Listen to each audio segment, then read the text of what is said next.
Hello everyone, my name is Martin. I'm one of the developers here at Serious Sim, working hard on heading out our next game. I hope you liked the short trailer we prepared for you guys, but we also have one more small surprise for everybody. We thought it would be interesting if we shed some light on the development process behind the game. So without any further ado, I will give it off to Simon, who will talk a little bit about our level design. Hello guys, it's Simon from Serious Sim. I work as an environment artist for the project Heading Out, which is a roguelike combination of RPG and racing game. It's a little complicated, but it has 3D stages and they are my responsibility. I'll give you some inside info about the way I work, about my work routine, about my map design. The first thing that I do when I design a map is a theme document. I've got one right here. It's the title says Utah Canyon, so it obviously would take place in Utah. I put a map of all our maps. Then a short description comes. I note things like where is this place? What's the climate there? What are the main terrain layers? Then the map guidelines, especially how would the road go. The dimensions, so in this example, this Utah map would be 4 by 5 squares of 2048 by 2048 meters, so it's pretty big. Then some other notes about the content. I mean, would there be a city anywhere? Would the traffic be big? Then the references, examples, inspirations that I found online, obviously. I generally travel via Google Street View, so I feel like I've already visited all the United States. And when I'm done with this theme document, then I show it to my colleagues, my teammates, and they would comment and give me feedback. And when everything is accepted, I take my job to the Work Creator, which is a tool intended on creating terrains. So I start with shaping it. Shaping the height, not the details. All the details would be generated procedurally in a moment. When I'm satisfied with the outcome, then I add the filters, and this is where the magic happens, because in one click, all the details can be generated. For example, the canyon can be generated, some cliffs, a desert of some type. Cool stuff. And when I'm satisfied with the result, then I import the terrain to Unity. And in Unity, I use a tool called Easy Roads 3D to generate a road network. This road network works a little like vectors. I can place it on the terrain, adjust it. I can create my own road type. In this example, it's some kind of a damaged asphalt. It has some side objects, power lines that you can see here. I don't have to put them manually everywhere. They're also generated procedurally. And when I'm happy with this road network, I test it in the editor. We've got a debug car so that we don't have to build the game every time to test every single thing. So I test it right in the inspector. And I have to see if the road is enjoyable to ride, basically. If it has any troubles.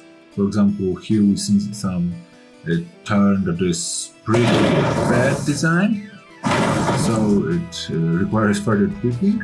The tweaking is the major part of the job, because some things are generated procedurally, but you always have to tweak them later. And when I'm happy with the road network, I work with the props and vegetation. Some of the props I just put manually. For example, this hanger. I go around just putting around props.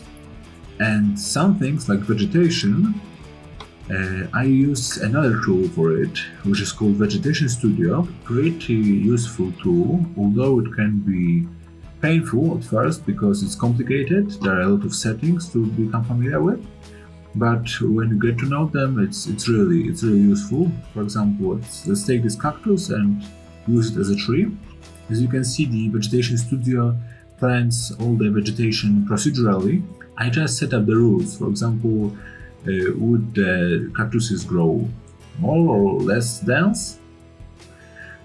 Would they grow above some height or below, or maybe would they grow on a certain angle of a slope? And when I'm done with it, Marcin takes care of the map. He takes care of optimization of some things like weather cycle, day and night cycle, of the lightning and stuff. Then Kuba takes care of the NPC traffic and some other scripts, and the implementation of the level in the game. So every map is the effect of a teamwork. And to summarize my process, my work routine, there are three most important parts of it. So the first one is procedural generation. I can't really paint all the details or plant all the vegetation by hand. I have to do it procedurally. Then the other thing is tweaking. I have to tweak all the things through many iterations. And the last thing, last but not least, is a feedback, because after every part of the process, after the road network, after the terrain, after the vegetation, after the props, the team gets to test the map. They share their feedback, and only with the feedback I can really improve the map and make it work. Yeah, so basically that's it. That's how I work. That's how it is done here in Serious Sim. That's how the magic happens. I hope you guys enjoyed this short video, and I hope you would play our game someday. Thanks. Visuals and level design are important for every game, but often equally important is the sound design, which for Heading Out we are creating strictly in-house. We have Damien here with us, who will talk a little bit about his process. Hi guys, my name is Damian Czajka and I'm working at Serious Sim. I'm a sound designer and composer. I'm composing songs in cooperation with guitarist Łukasz Kościelny. I'm writing the text for the songs and melodies, and then at my home studio I'm recording voice guide, which is very helpful for vocalists. On daily basis I'm working with NKS format from Native Instruments. I'm working in Cubase. I love the flat responsiveness of the egg monitors from Moonrosonic, and I can't live without Rolly and Equator. The songs I'm writing for the game are mostly touching the problems of every one of us. Depression, anxiety, fear, a lack of acceptation. Every song is a different story. The first song we recorded with vocalist Jay Moore, it's a song about a father who made many bad decisions in his life, and he knows that. But when his son is trying to judge him for what have he done, he's explaining him that soon he's gonna be in his shoes and he's gonna make same decisions, because he's gonna understand what does it mean to be adult, what does it mean to make hard decisions, what does it mean to make wrong decisions in your life, and you have to take responsibility for it. How hard is to be a man, how hard is to stand even when you know you lost the game.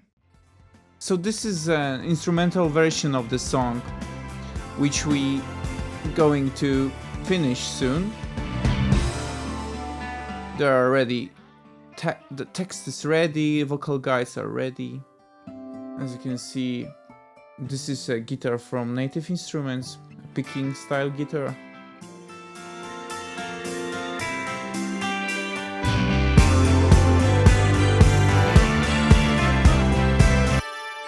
And these are real guitars, recorded by Lucas.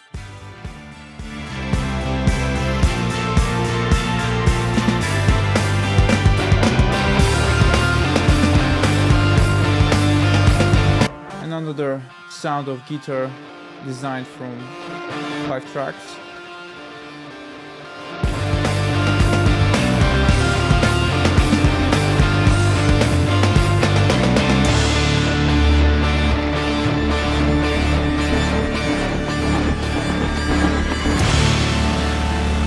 So now let's hear the song with actually recorded vocals.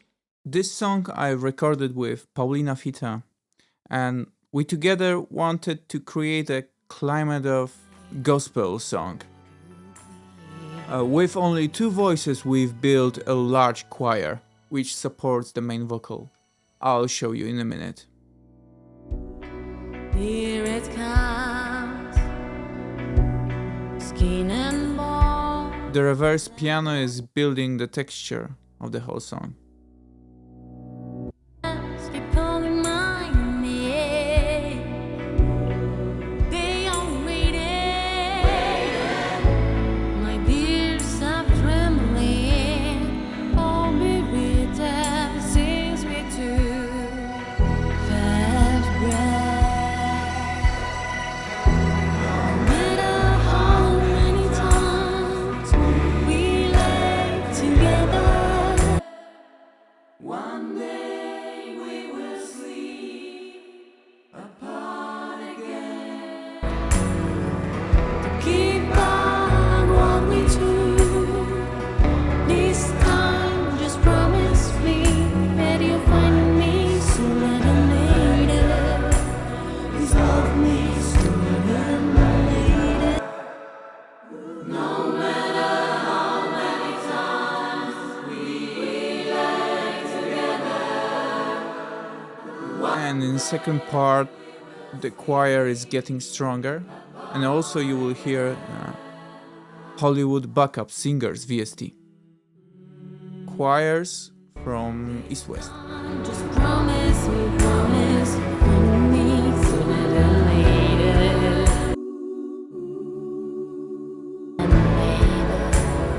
We are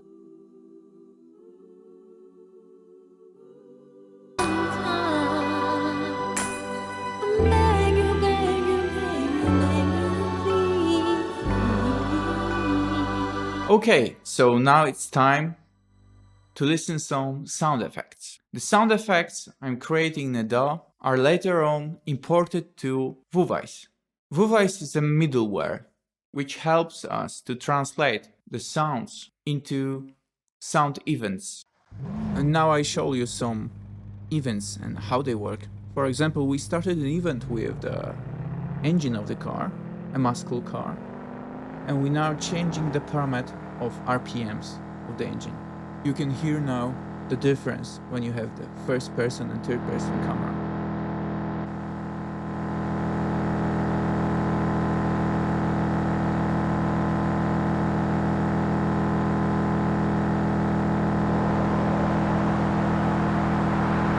So, as now I'm working in Wise, it's very hard to change all the parameters which are responsible for movement of the car all together at once. So you can hear the layers as they're growing up, and they are more and more complex.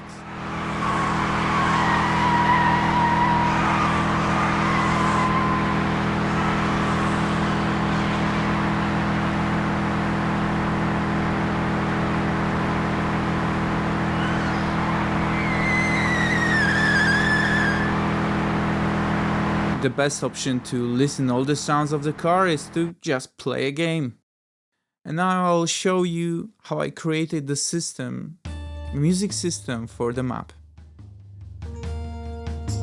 It starts with the main theme, and every time we make an action, the action layer will start above the base layer.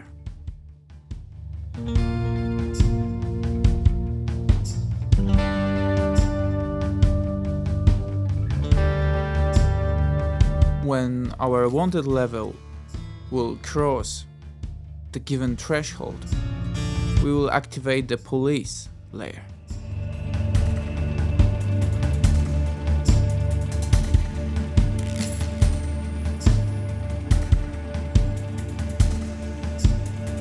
Every time we start an encounter, the music will go down, and we will hear some ambience sounds.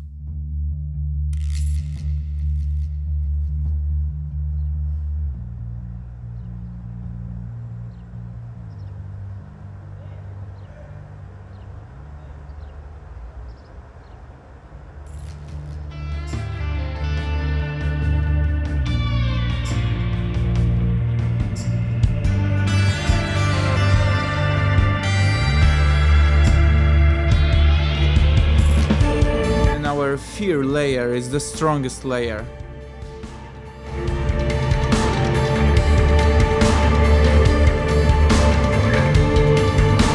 And the last layer, which we can activate when we are not sleeping for a long time, so all the sound is melting in the air.